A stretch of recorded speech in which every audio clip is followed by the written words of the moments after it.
tiempo a hablar, ya les di suficiente tiempo, por favor, silencio. Con enfermedades o patologías intestinales.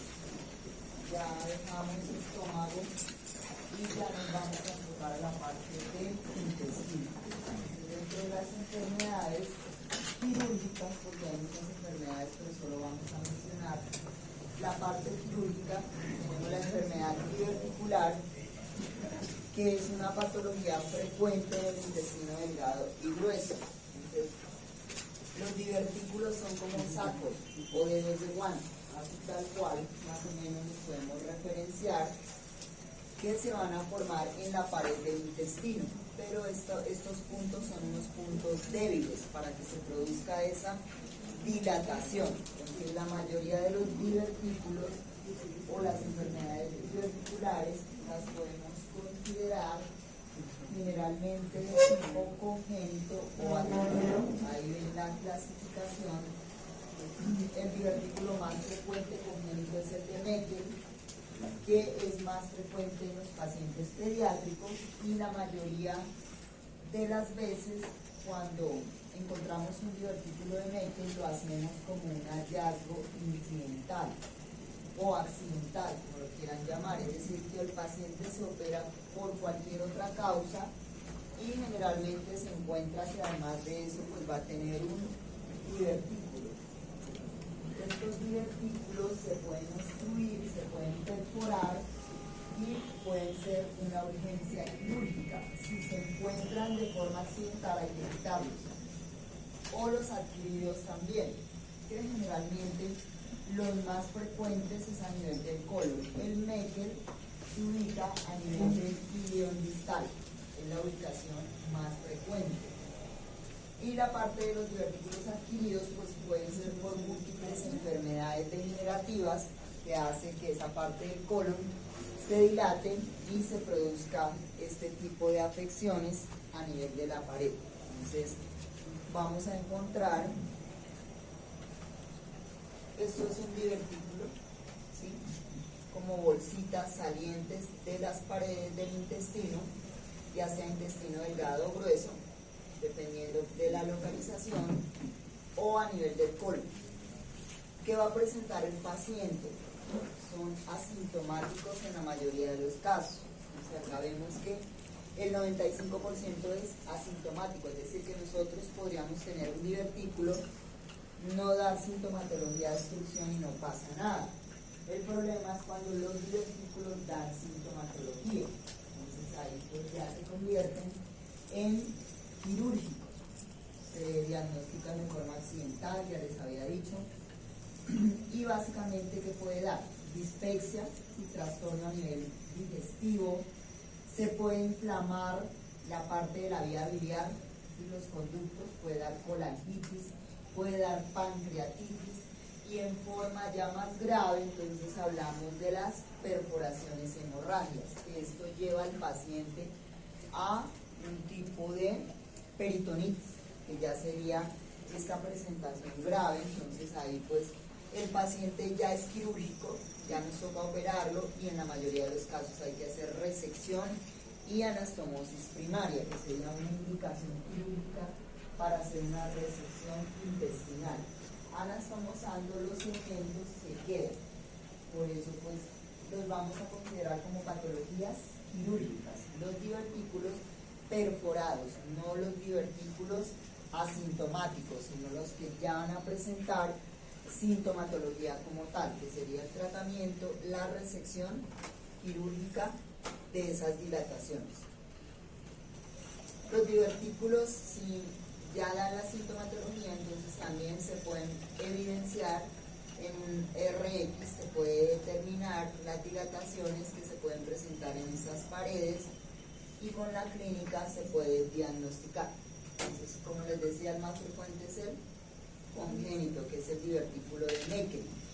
Los divertículos afectan al 2% de la población, la mayoría asintomáticos, en ambos sexos básicamente, y la parte del congénito es que no se cierra completamente ese conducto oncalomesentérico, entonces por eso se presenta a nivel del ilion distal, que es lo más frecuente, que podamos confundir con un cuadro de apendicitis. A veces los pacientes se llevan a cirugía con diagnóstico de apendicitis y en los hallazgos intraoperatorios el apéndice está sana y lo que tiene el paciente es un Meckel.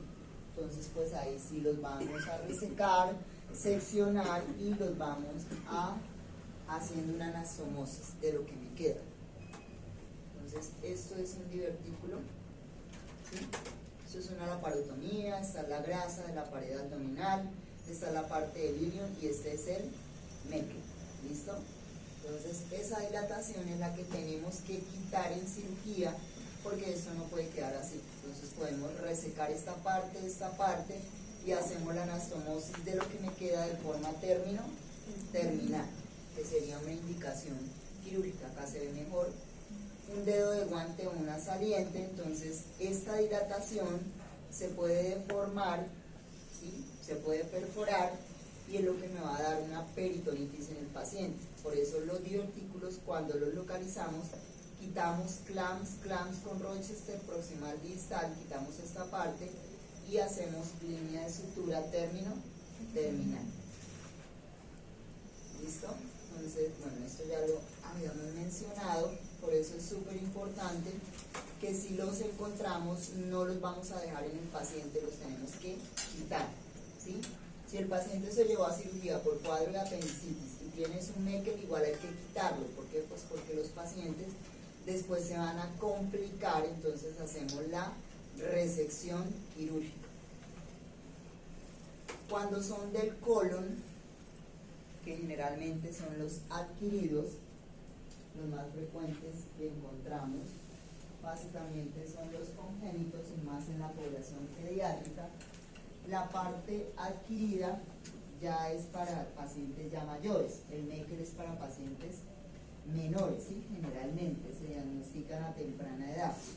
Entonces estos divertículos aumenta la frecuencia con la edad. Ahí ustedes ven que el 10% a los 50 años, ya pacientes mayores de 60 años, hay una probabilidad entre 60 y 80 de presentarse en más del 50% en esa parte del colon. ¿Qué pasa? Pues se altera la motilidad de ese movimiento del colon, una de las principales fisiopatogenia, y también el proceso de síntesis del colágeno y elastina se va a ver alterado en estos pacientes. Sería una indicación quirúrgica también hacer resección de estos divertículos que se presentan a nivel del colon, pues porque se va a alterar la pared o estructura de estos componentes. Entonces si se localiza también, ¿listo? Resección proximal y distal, acá estaría otra, ¿sí? Esta parte, entonces quitamos esta parte, limitado, no vamos a hacer una resección grande, igual esta parte, porque pues no se pueden dejar, si son uno o varios, dependiendo del cuadro de presentación, puede ser uno o varios, vamos a realizar el procedimiento quirúrgico. Si es una enfermedad diverticular, es decir, que el paciente tenga varios divertículos, no solo uno, hay que hacer una resección amplia del fragmento, no se puede hacer conservación, pues porque esto le va a ocasionar al paciente un cuadro de obstrucción y perforación a futuro, que sería pues una complicación. Si se diagnostican, la mayoría de los casos, lo vamos a diagnosticar con una colonoscopia y el tratamiento pues sería el tratamiento primario, la resección y anastomosis del segmento comprometido. Otra patología es la tuberculosis intestinal. No es frecuente, pero pues aún se da en nuestro medio. Ya ustedes saben por la revisión que hicieron en patología dada por el Mycobacterium tuberculosis. Generalmente se va a localizar a nivel iliocecal, el ilio y el ciego, y es una manifestación de la tuberculosis primaria que se presenta a nivel pulmonar. Pero realmente pues no todos los pacientes están en riesgo de contraer este tipo de TBC intestinal, deben ser pacientes inmunosuprimidos que tengan condiciones especiales, pues no pacientes normales y que vivan en condiciones de van a tener tuberculosis, bajo condiciones especiales, pacientes inmunosuprimidos. Generalmente igual pues los pacientes van a tener dispepsia, náuseas, pueden presentar vómitos de forma esporádica, el meteorismo, que es básicamente el abdomen hinchado o abultado, dado por todas las afecciones que conducen a una mala digestión. El dolor se va a ubicar en la fosa ilíaca derecha, es decir, que se puede confundir con un cuadro de apendicitis, hay que hacer un diagnóstico diferencial. Los pacientes también cursan con diarrea, entonces el cirujano o la persona que esté haciendo esto debe diagnosticar, es súper importante, la consistencia de las heces, que son malolientas, son heces líquidas y malolientas, porque son pacientes que cursan con sangre, cursan las heces, y básicamente pues hay que hacer un estudio de esas heces para hacer un diagnóstico diferencial. Los pacientes van a estar con astenia, es decir, cansados a toda hora, van a cursar también por anorexia, debilidad, y si no se hace un tratamiento a tiempo se va a producir una obstrucción y perforación, lo mismo que un método. Si no se ataca a tiempo, pues se va a perforar el paciente y se produce una peritonitis secundaria, que sería pues lo más grave, la complicación de una tuberculosis si no se hace las manifestaciones clínicas de forma temprana en el paciente. Entonces tendríamos que mirar esa parte, sino resección y anastomosis, como todas las patologías que podamos diagnosticar. Entonces, si hacemos, por ejemplo, la laparotomía en un paciente, vamos a encontrar focos necróticos en el intestino y hay que mirar los sitios de perforación, porque podemos hacer una o varias resecciones dependiendo de los hallazgos. Esto ya es a través de una endoscopia, así se ve con una endoscopia de vías digestivas, focos así blanquecinos a nivel del trayecto intestinal, mirar si está perforado la mucosa, si atraviesa ya el componente seromuscular, entonces tendríamos que hacer ¿qué? Si atraviesa ya la seromuscular, ¿qué hay que hacer? Si el paciente está perforado, entonces hay que hacer resección y anastomosis, resección y anastomosis de los segmentos comprometidos o del segmento comprometido, depende de los hallazgos intraoperatorios, cada paciente es diferente. Otra patología es la enfermedad inflamatoria intestinal, que la vamos a conocer como enfermedad de Crohn, allá está escrito el nombre. Generalmente es una colitis ulcerativa, se inflama esa parte del colon, el paciente va a tener un proceso inflamatorio bastante grande, hay predisposición genética, los factores ambientales también pueden influir, como la alimentación a la que está expuesta el individuo o que el huésped como tal, es decir, el paciente tenga un sistema inmunológico que ataque específicamente esa parte del intestino, es decir, que él mismo va a dañar básicamente ese componente intestinal. Entonces hay predisposición para que se presente daño a nivel del intestino y podemos hacer un tratamiento también. Si hay algún tipo de perforación, sería un tratamiento quirúrgico para este tipo de enfermedad. Mayor en países desarrollados, igual en hombres que en mujeres, básicamente después de los 30 años, de 30 a 60 es más frecuente y no es tan frecuente acá en nuestro medio, sino más para la parte de Europa. Toda esta región se dice pues que está asociado con hábitos no muy saludables, también la parte ambiental influye con la parte genética, como el cáncer de estómago, ¿sí? Que se acuerdan que tiene un alto nivel de predisposición el consumo de nitritos, alimentos ahumados y alto consumo de sodio. La colitis ulcerosa, entonces, es otra patología que se puede presentar. Así se ve un colon afectado por esta patología. Esto es una resección de un segmento de colon porque hay focos necróticos. Entonces el aporte vascular ya está comprometido, no es viable este segmento y que vamos a hacer resección y anastomosis, ¿verdad? Como indicación quirúrgica, esto no lo ven ustedes en cirugía, así lo vemos en cirugía y así lo va a ver el patólogo. Cuando hace el estudio, a través de diferentes tinciones, así se va a presentar. Entonces, esta colitis generalmente también tiene un componente amplio para hacer resección en cirugía como indicación quirúrgica, que ustedes vean pacientes programados. Los pacientes presentan diarrea con moco, hay que hacer también diagnóstico diferencial porque hay varias patologías que la pueden presentar. El tenesmo, que es esa sensación de defecar y no se puede, que sería una sintomatología clínica bastante amplia.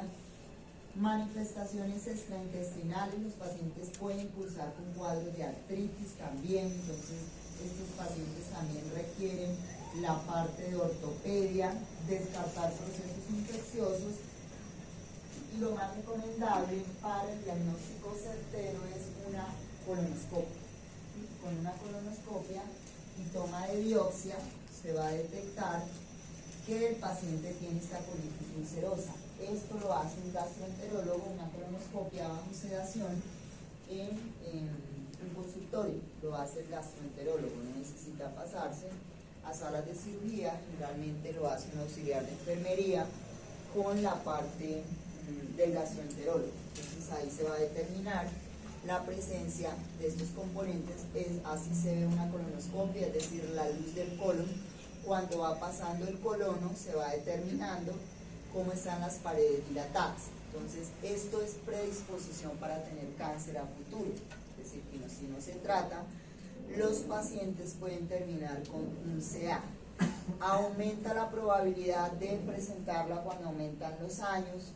Menor edad, menor probabilidad, 25 años solo el 25, 30 el 35%, 35 años el 45% y 40 el 65%, y los mayores de 60 años tienen una probabilidad usualmente del 80% de llegar a presentar. Generalmente el colon se estrecha, entonces por eso el paciente va a consultar, porque es un signo de alarma. Son pacientes que no pueden hacer una evacuación de forma normal, entonces se sugiere que por lo menos se haga una colonoscopia de control al año. No todas las EPS autorizan esto, pero pues sería lo más recomendable. Toma de biopsia con colonoscopia para hacer seguimiento que no se convierta en un cáncer de colon, ¿sí? Que sería pues ya el desarrollo más agresivo de la enfermedad, y más si es un paciente mayor de 80 años con una probabilidad bastante grande de llegar a presentar. La enfermedad de Crohn, que es la patología que les estaba mencionando, básicamente también es otra indicación quirúrgica para hacer una resección, llevar el paciente a cirugía. Entonces, ¿por qué lo vamos a caracterizar? Se puede presentar en cualquier parte del aparato digestivo. Generalmente estos pacientes son crónicos, es decir, que son pacientes que pueden durar mucho tiempo con esta afección. Puede afectar el intestino delgado, el grueso o ambos, pero es más frecuente en el delgado, un 40%. No se conoce exactamente la causa de esta enfermedad, es de origen idiopático, es decir, que no está realmente escrito porque los pacientes cursan con esta enfermedad, con esta afección del intestino, de dañarse. Pueden ser en varios segmentos y perforarse. Es más frecuente en las mujeres, caucásicos y judíos, no es tan frecuente en nuestro medio, más para la parte de Norteamérica, y se asocia como muchas enfermedades con el tabaquismo, es decir, las personas que consumen tabaco, al igual que cáncer de estómago, tienen mayor probabilidad de sufrir enfermedad de Crohn con el paso del tiempo. Entonces el intestino se va destruyendo y va a terminar también en resección intestinal, como todas las patologías que estamos mencionando, ¿sí? Así se ve cuando se reseca en cirugía y nos entregan la pieza patológica. Múltiples focos acá blanquecinos dañados, esto hay que enviarlo a patología, y ahí pues si antes hicimos colonoscopia, con la colonoscopia se toma biopsia de esta parte de la mucosa, se envía y se espera el reporte, y ya para programar el paciente a una cirugía mayor, que sería la parte de resección.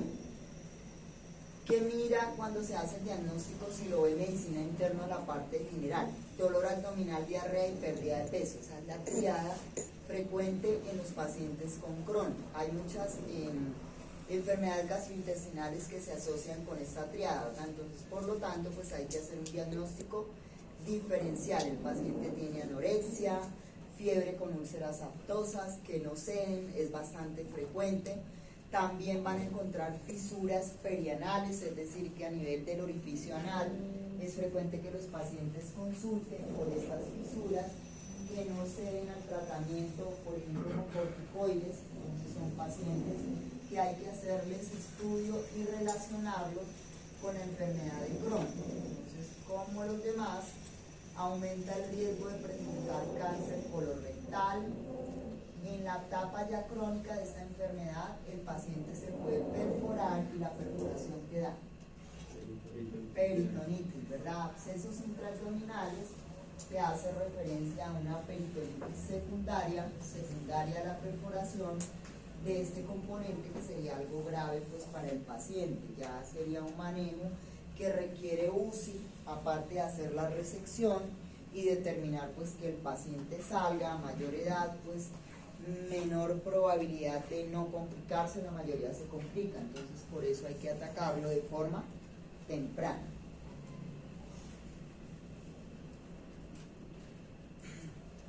Entonces siempre esto salva vidas.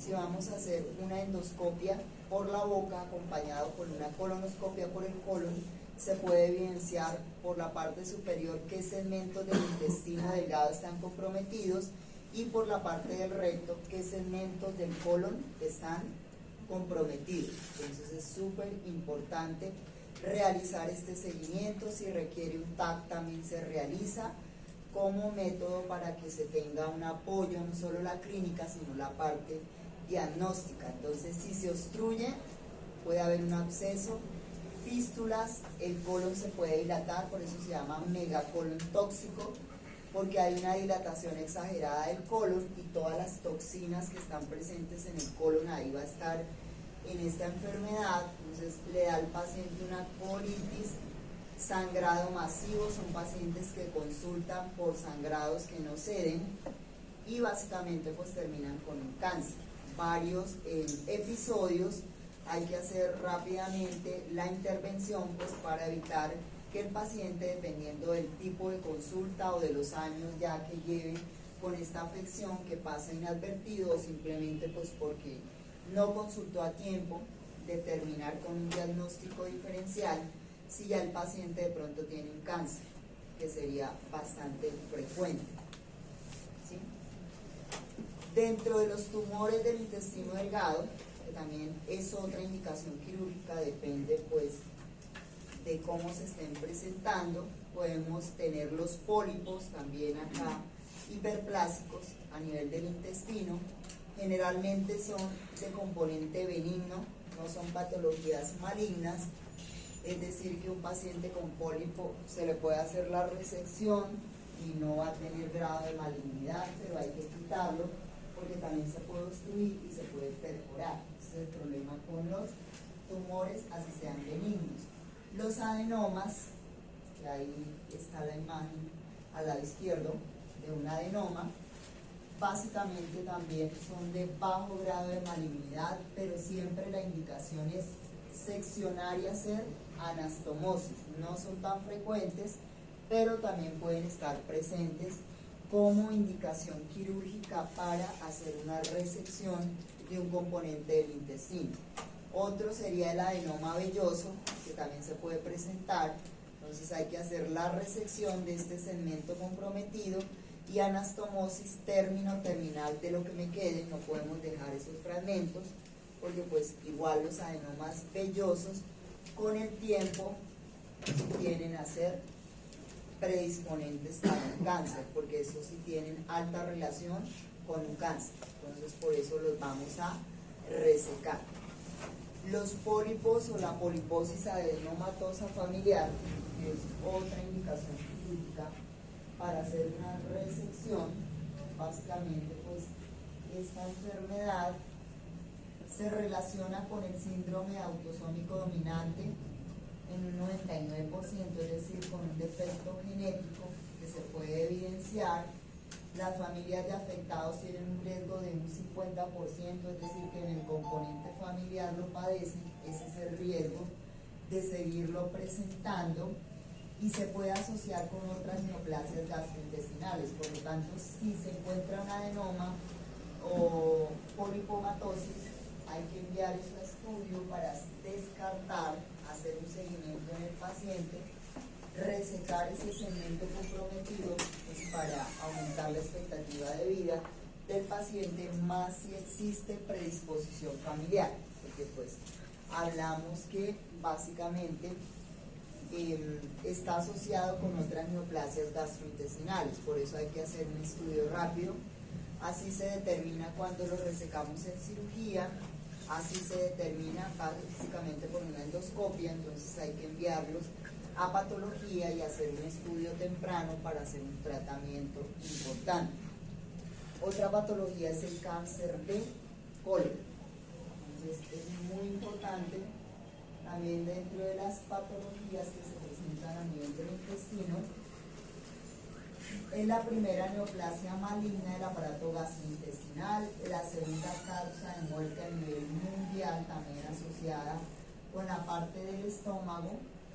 Hay una pequeña o ligera inclinación más frecuente en mujeres que en hombres, pero realmente es mínima, 1.1 a 1, no es muy significativo. Se presenta generalmente después de la sexta década de la vida, no es frecuente en pacientes jóvenes, y se asocia pues a varias patologías como la enfermedad de Crohn o la polipomatosis que les mencionaba, que se puede asociar si no se hace un tratamiento adecuado, que a futuro los pacientes terminen con un cáncer de colon. Mayor incidencia en Estados Unidos por el estilo de vida, no es tan frecuente acá en nuestro medio, en nuestra población, y generalmente pues asociado también a la alimentación. Entonces por eso lo vamos a considerar como una patología más frecuente a ese nivel. El cáncer de colon más frecuente es el esporádico, es decir, el que se da de una forma súbita en un 65%, y el que tiene relación con predisposición familiar, pues no es tan frecuente como el que se puede presentar de forma súbita en un 30%, pero pues existen varios casos. Entonces siempre que se den indicios de que el paciente pueda tener sintomatología asociada a cambios como pérdida de peso o sangrado de forma masiva, hay que consultar a tiempo para determinar el estadio y el tratamiento adecuado. ¿Se relaciona con qué?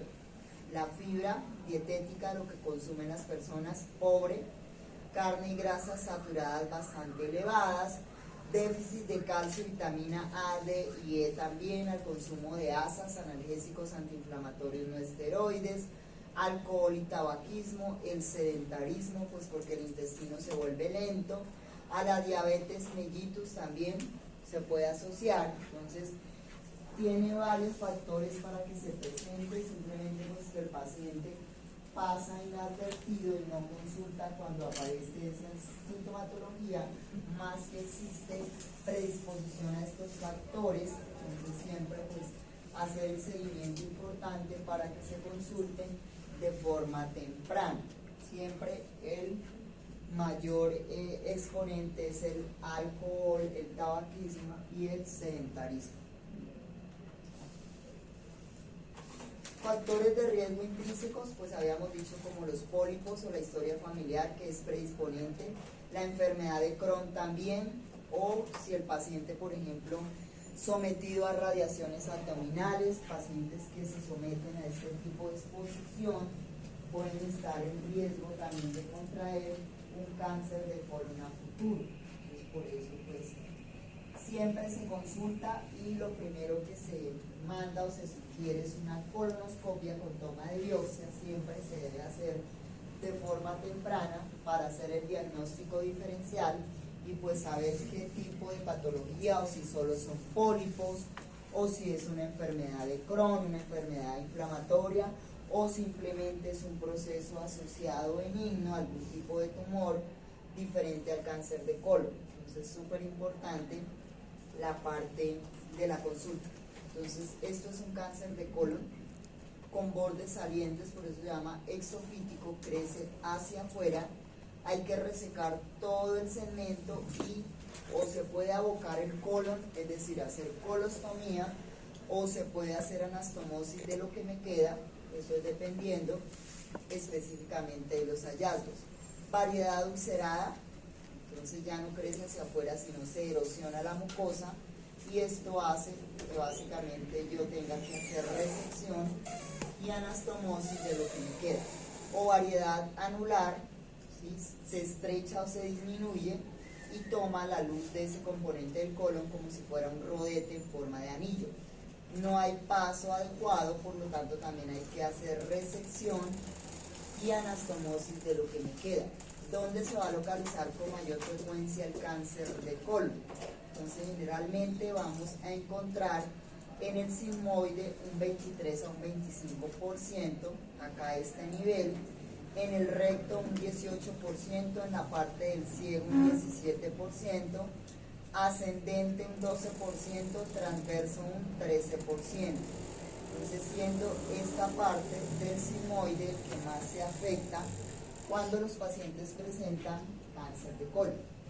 Por eso, pues, el diagnóstico también lo podemos hacer a través de una colonoscopia, sintomatología que presente el paciente, remitido a la parte de gastroenterología o remitido a la parte de coloproctología.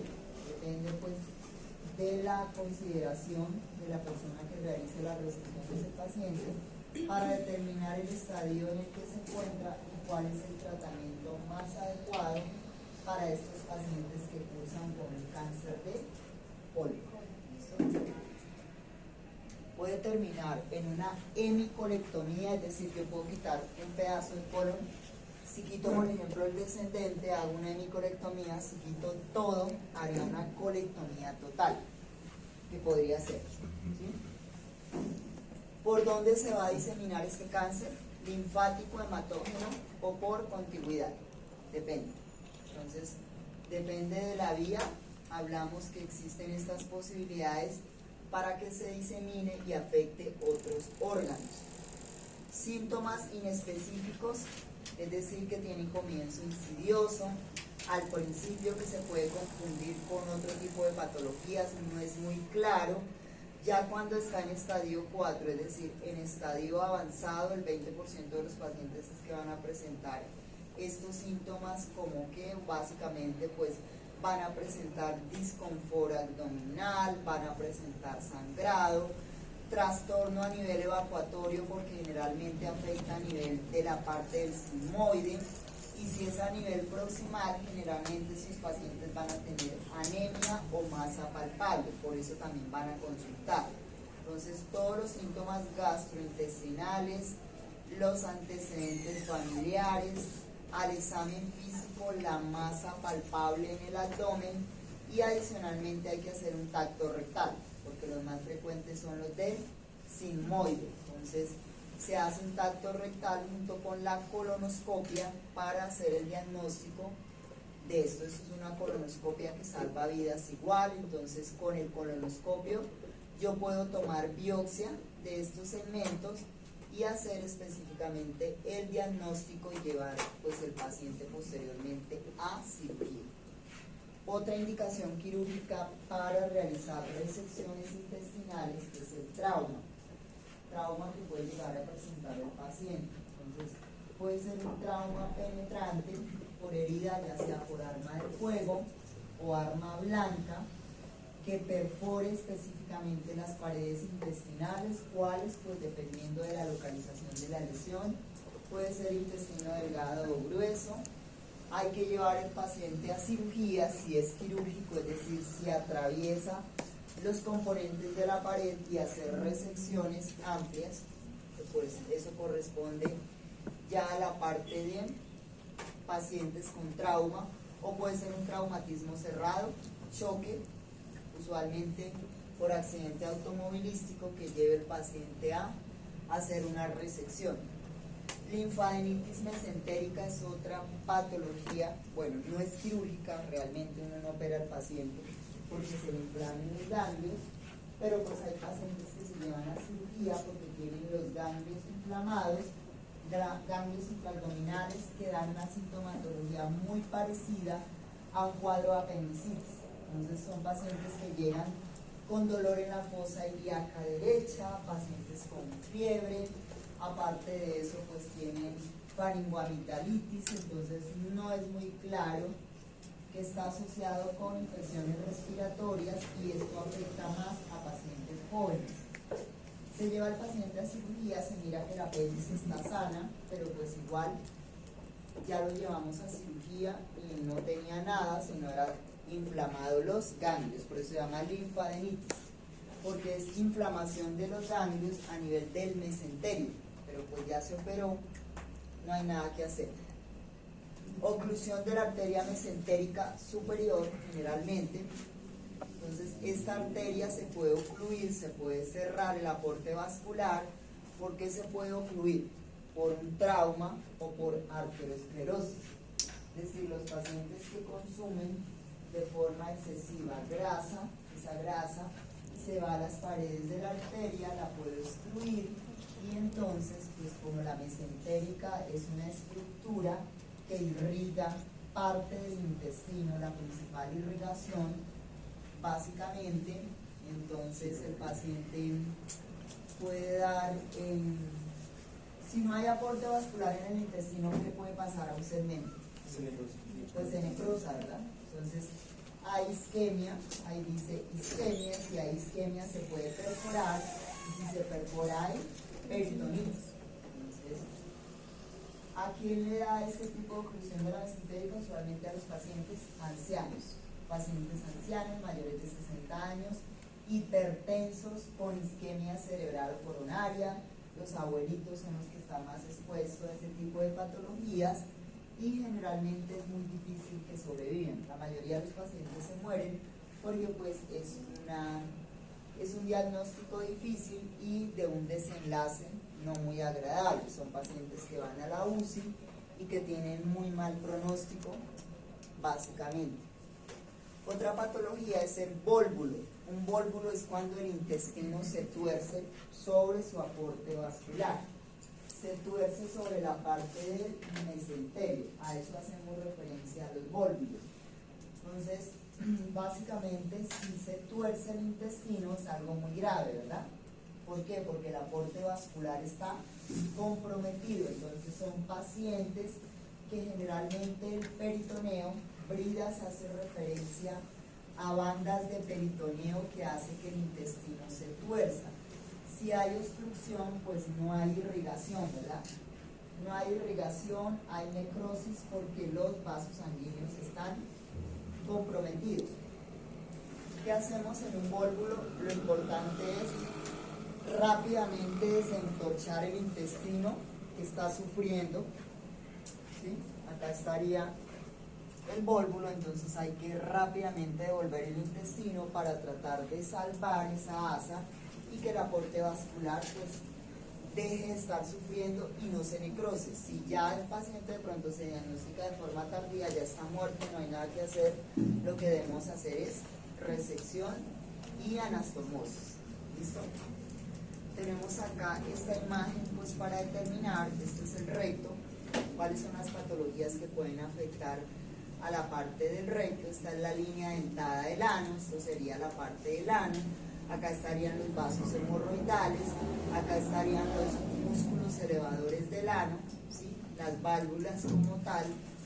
Hay patologías que pueden afectar el recto como tal, o la parte del orificio anal o la zona perineal. ¿Qué patologías vamos a encontrar? Por ejemplo, las hemorroides. No todas las hemorroides son quirúrgicas, no todas. Las hemorroides son quirúrgicas cuando se trombosan. ¿Se han escuchado? Es que el paciente se le trombosó la hemorroide. Es decir, los vasos hemorroidales se necrosaron y hay que llevar al paciente a cirugía. Entonces, estos plexos hemorroidales que se encuentran a nivel del canal anorrectal se necrosan. Depende si están en la parte interna o en la parte externa, porque hablamos de hemorroides internas y de hemorroides externas. Hay tratamiento conservador, no todas las hemorroides son quirúrgicas, la idea es tratar esto antes de que el paciente se complique porque es una urgencia quirúrgica. Hemorroide trombosada, hemorroide operada de urgencia. Diferentes grados, básicamente acá hablamos del grado 1, que los vasos hemorroidales no se prolaxan, es decir, que no se salen del orificio anal. En el grado 2 se prolaxan acá, pero se pueden reducir, el paciente se los puede introducir con el dedo, ¿sí? No se quedan afuera. La parte del grado 3, acá están prolaxadas, pero no se pueden reducir, es decir, ya no se puede reducir, y acá totalmente se sale y están trombosados. Entonces, es decir, el aporte vascular, y acá hay un cuadrito, esto es un vaso hemorroidal, esta es la zona de la parte del periné, acá estaría el orificio anal, así tal cual se ve, ¿sí? No es muy agradable a la vista. Esto hay que quitarlo en cirugía, cortarlo y aplicar línea de sutura. ¿Qué sutura ustedes creen que podríamos aplicar acá? Acá ya la quitamos y esto sería la parte del periné. ¿Con qué podrían suturar ahí?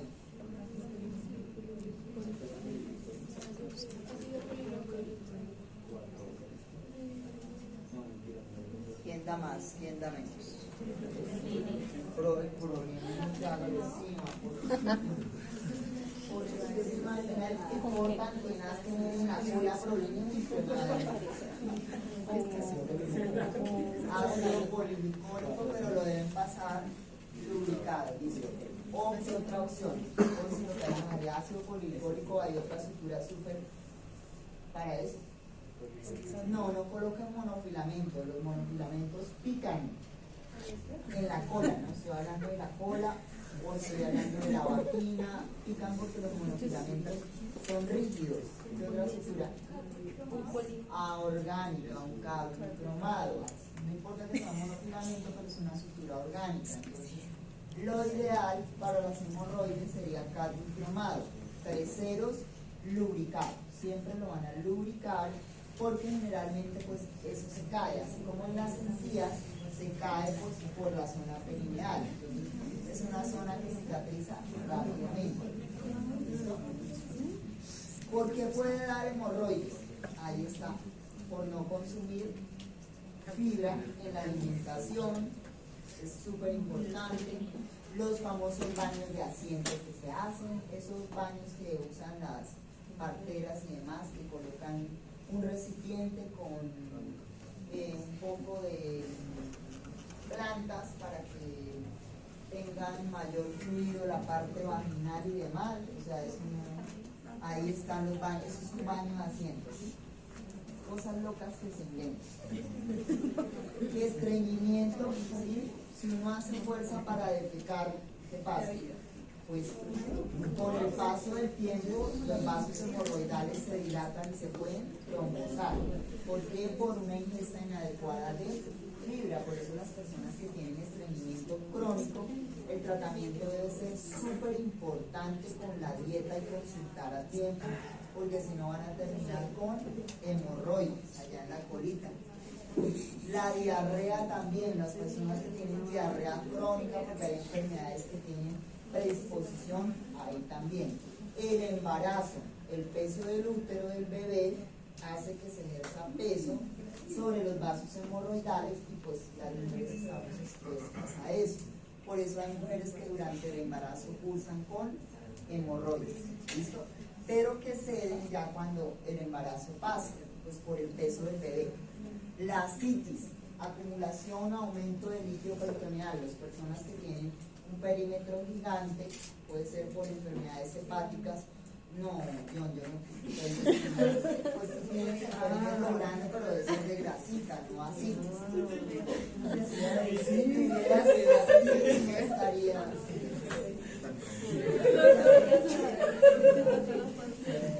Se ríe, eso está bien. Eso arriba. Y la historia familiar. ¿Listo? Si papá, mamá, ¿listo? Claro, mira, ingesta inadecuada de fibras, todos los que comen solo paquetes, no les gusta la fruta ni las verduras, no hacen ejercicio, ahí están todos los sedentarios. ¿Listo? Entonces, ahí están todas las personas que van a presentar sangrado, ¿sí? Que es un signo de alarma. Cuando ya empiezan a sangrar, entonces los pacientes consultan porque pues van a tener un disconfort, las hemorroides son bastante molestas, se inflama el ano, duelen muchísimo y pues obviamente que van a picar, ¿sí? Porque van a tener prolapsado esos vasos por la cola y consultan por el malestar y pues son pacientes que van a tener pues limitado su vida social, ¿no? O sea, toda hora pues con picor en la cola es como incómodo, ¿no? O duele al sentarse. Exactamente.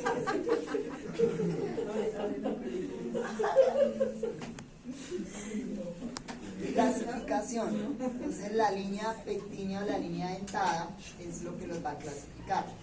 Por encima vamos a hablar que son internas y por debajo externas. Las que sobresalen el orificio anal pues son las externas y las que están por dentro del orificio son las internas. Entonces este tipo de hemorroides no es una urgencia quirúrgica, usualmente se programa el paciente, pero si se trombosan hay que llevar al paciente a cirugía urgente porque duelen muchísimo. Esto el paciente no da espera para programarlo, sino que rápidamente hay que llevarlo a cirugía y hacer la resección y las suturas pues que ustedes eligieron, ¿no? Cualquiera de esas dos. Se van a clasificar en estos grados de 1 a 4, el 1 pues ahí tenemos chance, simplemente sobresalen un poquito, no se prolapsan, sangran, pero pues el sangrado puede ser transitorio. En el grado 2 sangran, se proyectan hacia afuera cuando el paciente evacúa, pero se reduce espontáneamente. En el grado 3 igual sangran, se pueden salir espontáneamente y requieren reducción manual. Si va por el servicio de urgencia se puede reducir con anestesia local. ¿Listo? Y en el grado 4, sangrado, se prolapsan y ya no se reducen. Ahí el paciente va a tener su hemorroide. Consulta pues por el dolor y por la trombosis. Ahí pues ya no hay nada que hacer, toca cirugía, ¿no? En esta parte. ¿No? ¿Asustado con el hemorroide?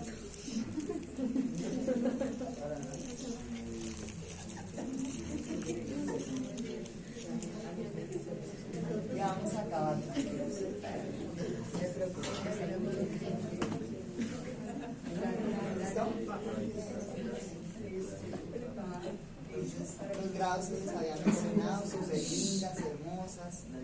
La idea es no llegar al grado 3 y 4, pues porque ahí ya no tenemos chance. Esto es una hemorroide, es terrible, sí. A la parte visual es horrible y huelen horrible, igualmente en cirugía. Sí, huelen bastante feo porque es un tejido que está necrosado, está muerto. Entonces, este es el tejido hemorroidal. Esto hay que quitarlo, resecarlo y suturarlo. Tratamiento, lo más importante que es, pues modificar los hábitos. ¿Sí? Comer bien, ¿sí? Súper importante. La dieta rica en fibras, no toda esa comida chatarra, hacer ejercicio, tomar muchísima agua, higiene también es súper importante, nada de ropa ajustada y húmeda, que también influye, incremento de la fibra o medicación oral, se le puede dar al paciente, también corticoides para tratar de contrarrestar esa parte de la inflamación, pero el número 1 son los hábitos. Si el paciente mejora los hábitos, se comprueba que disminuye. Ahí no hay nada que hacer. Tratamiento local, igual se le puede hacer allá localizado si el paciente tiene ahí su vasito hemorroidal, consulta, entonces eso lo ve el proctólogo, esto lo maneja la parte de proctología.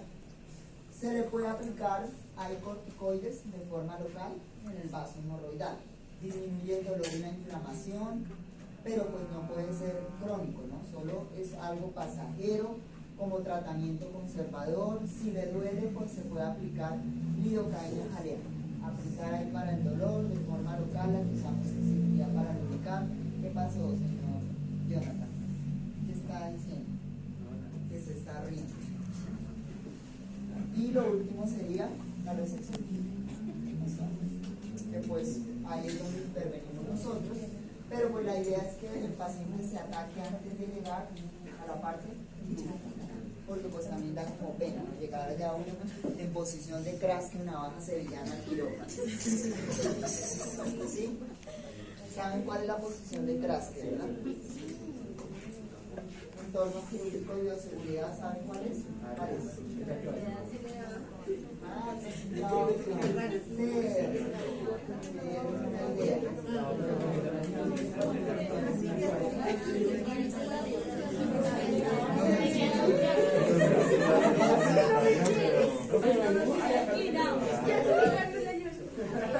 Se puede hacer manejo endoscópico, es decir, por ejemplo, escleroterapia es un tratamiento que funciona con medicamentos reductores de la inflamación, se puede infiltrar de forma localizada, se puede coagular con rayos infrarrojos, láser también, dióxido de carbono, o ligar con unas bandas que hay para ligar la base de esas hemorroides que existen, pero todo depende del grado o prolapso que tenga el paciente y de dónde consulte, ¿no? Que si va a consultar a la Fundación Santa Fe, obviamente que van a tener la última tecnología. Si van a consultar a Suacha y demás, pues obviamente que les tocó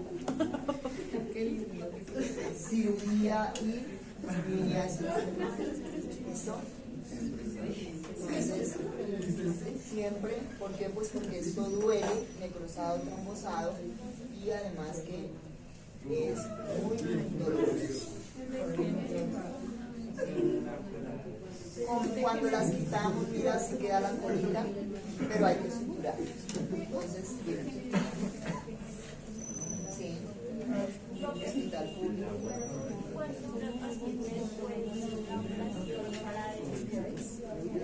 Pues si el paciente tiene que manejar la dieta, no puede consumir alimentación demasiado rica en fibra porque va a tener diarrea. Entonces, generalmente a los 2 días el paciente puede estar, pero es muy doloroso, así como cuando las mujeres le hacen episiotomía en el parto, o sea, todo eso es súper doloroso, pero igual a los 2 días podría defecar ya. O hay una sutura mecánica que se llama PPH, que es para las hemorroides. Es así tal cual. ¿A cuál sutura se parece que hablamos? A la circular, ¿verdad? Pero no dice circular, sino dice PPH, que es para los vasos hemorroidales. Se puede usar y lo que hace pues es aplicar acá línea de sutura, acá en estos vasos hemorroidales, pero solo aplica para hemorroides internas, no externas. ¿Listo? Las hemorroides externas se podrían, así queda la línea de sutura con la PPH, se podrían hacer con anestesia local, las externas. Las internas pues ya es un poco más complicada, tendría que ser anestesia general. Entonces lo que les decía, pues mirar si se pueden ligar o aplicar escleroterapia grado 1 o 2, es decir, las que están en estadio temprano. Esto ya no funciona en 3 y 4, ya es el estadio avanzado, que básicamente pues sería llevar el paciente a cirugía. ¿Sí? Si se presentan abscesos perianales, ¿cuál es la enfermedad que puede presentar abscesos que hablamos? Entonces, ¿qué pasa? La glándula anal se infecta acá a nivel de las criptas anales y se producen abscesos. Generalmente es por trauma. Esto no se da en pacientes normales. Pacientes que se golpeen el periné, mira, acá está la enfermedad, señor Jonathan, enfermedad de Crohn, SIDA, enfermedades de transmisión sexual, radioterapia, o pacientes que han tenido lesión con cuerpos extraños, ya sea por intento de violación o porque les gusta. Entonces, realmente depende, ¿sí? Ustedes no han visto nada, yo sí he visto de todo. Esto se puede abscedar la parte perineal y el paciente termina con un absceso. Esto es de tratamiento quirúrgico porque pues el paciente se puede complicar, ¿sí? Hay que llevarlo a cirugía, esta es la cola, drenar ese absceso, abrirlo con bisturí de electro y lavarlo con abundante agua. Los abscesos no se recomienda colocar ninguna línea de sutura. ¿Por qué? Porque a mayor presencia de sutura, mayor probabilidad de contaminación. Esto es una patología que se llama gangrena de Fournier, es una patología muy agresiva causada por microorganismos anaerobios. ¿Sí? Esto es anaerobio, es demasiado altamente contaminado el quirófano, hay que manejarlo en un quirófano de aislamiento y usualmente acá hay que quitarle todo esto al paciente, hay que debridarlo. Adicionalmente son pacientes que pueden terminar amputados la parte del pene, de la vagina y demás. Es bastante agresivo porque esto se distribuye rápidamente. Entonces es una de las patologías más agresivas que hay a nivel del periné, la gangrena de Fournier causado por microorganismos y puede estar asociado con un trauma, es decir, que el paciente tenga un trauma en el periné puede terminar en un Fournier. ¿Sí? Ajá. Entonces hay que, si es un paciente que tiene un absceso, abrirlo. Absceso que no se drena, absceso que recurre. ¿Listo? Los abscesos deben ser drenados en este caso, porque si no vuelve a haber recidiva en el paciente. Entonces es súper importante drenar. Acá las correcciones, pues dependiendo de la localización, por ejemplo este está acá, ¿sí? Acá estaría la línea dentada del ano, acá al ladito, esa. Entonces siempre lo que hacemos en cirugía es una cirugía contaminada, que solo la vamos a manejar con guantes. Hay que drenar el absceso y lavar, tampoco vamos a colocar línea de sutura, al igual que las fístulas. ¿Qué es una fístula? ¿Alguien me recuerda? Una comunicación anómala, ¿verdad? Entonces, en las fístulas anales, generalmente hay una comunicación de la parte interna del recto con la parte del perineo. Bueno, ya es una fístula rectoperineal, es otra cosa, pero generalmente hablamos de este tipo de comunicaciones acá. ¿Sí? Eso sería la parte del perineo. Entonces igual hay que incidir esta parte de la fístula, lavar muy bien, no se recomienda colocar línea de sutura, se deja abierto, se puede cubrir con algún apósito que tenga garamicina, que tenga algún tipo de lubricante, Bactigras. No vamos a colocar ninguna línea de sutura porque la probabilidad de que se vuelva a contaminar es muy alta. En los abscesos no colocamos líneas de sutura, ¿listo? Porque va a favorecer la contaminación. Acá hay un pequeño abscesito, ¿sí? En la cola. Entonces estos abscesos pues van a drenar hacia la parte de la piel y pues el olor es bastante desagradable. Esto no da en condiciones normales en el paciente, generalmente son pacientes inmunosuprimidos con enfermedades de transmisión sexual o con HIV. En estos pacientes sí es frecuente. Por eso si nos pasan a cirugía esto, así en la historia clínica no esté claro, hay que emplear todas las normas de bioseguridad porque lo más probable es que sean pacientes HIV positivos. ¿Listo? Si es una pequeña fisurita es como una grietica, ¿no? También se pueden presentar en la cola. Trauma, estreñimiento, ¿sí? Por eso consuman fibra, o por problemas a nivel de la tonicidad de ese esfínter. Entonces se rasga, por ejemplo, en el momento de la defecación, o por trauma, por violaciones es frecuente. Ingesta de fibra o tomen ablandadores fecales, ciruela, avena y todo lo que existe en el mercado. ¿Sí? Entonces acá está la pequeña fisurita, acá. ¿Qué hay que hacer? Pasar el paciente a cirugía, lavar muy bien esa fisurita, miren, limpiar porque esto duele terrible, todo lo que se presenta en la zona perineal es súper doloroso. ¿Sí? Entonces lavamos muy bien. Si vamos a debridar, es decir, quitar los bordecitos que están alrededor para que el tejido sea viable, pero no se recomienda punto de sutura. Dejar para que cierre por segunda intención. Bueno, a veces se aplica la toxina botulínica. Ayuda, ¿sí? A relajar esas fibras para que no estén tan espásticas, tan duras y el paciente no se desgarre, por ejemplo, en la defecación. Son pacientes con estreñimiento o por trauma que sería, y manejar el dolor. Quedan usualmente esto, nitroglicerina tópica es la parte de la cilocaína. Esto es lo que se emplea ahí. y el Botox, que sería ideal pues para ayudar a relajar esa parte del componente muscular, que sería pues para evitar pues que el paciente llegue así con ese orificio gigante en esta zona perineal, ¿sí? Y básicamente pues, exista contaminación. ¿Listo? Demasiado dolorosa y llevar el paciente a cirugía. Y por último tenemos la enfermedad pilonidal o el quiste pilonidal, que hace referencia a esa bola de pelos, más explícito, que se puede presentar en la zona del sacro. ¿Sí? Acá en la parte todos saben dónde tienen el sacro, ¿verdad? Sí. Entonces, ahí a veces sale una bola de pelos. ¿Cómo? ¿Cómo? Exacto, pero cubierto de pelos.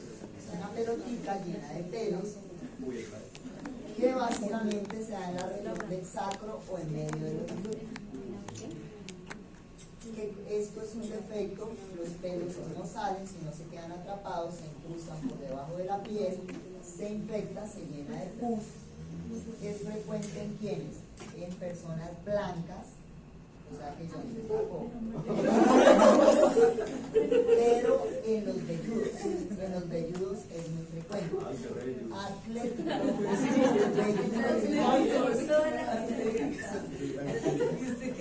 Y el tratamiento es que si le sale una bola de pelos en esa región del sacro, en medio del glúteo, hay que consultar porque el paciente se lleva a cirugía y hay que retirar.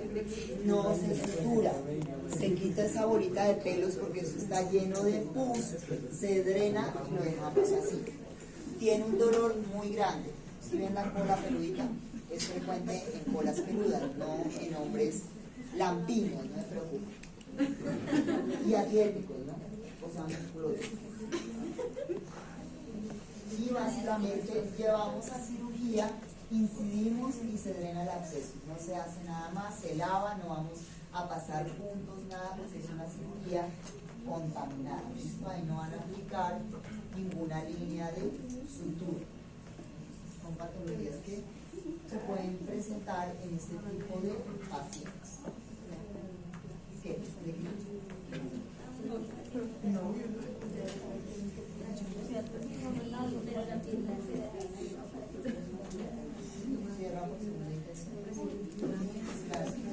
O sea, lo que les estoy diciendo, que en abscesos o en quistes, por ejemplo, pilonidal, no colocamos el hierro y se cierra.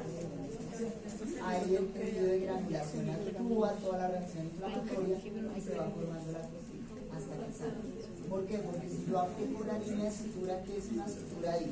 Es un cuerpo extraño, reacciona y vuelve a ver recidiva. Por eso no colocamos línea de sutura en ningún acceso. Está indicado colocar línea de sutura. Para la próxima clase ya les había dejado la tarea. O sea, la primera nota, ¿cómo que no? Sí, la a ver, ¿cómo se loca? ¿Caso? ¿No les dejo caso? Sí, señor. Sí.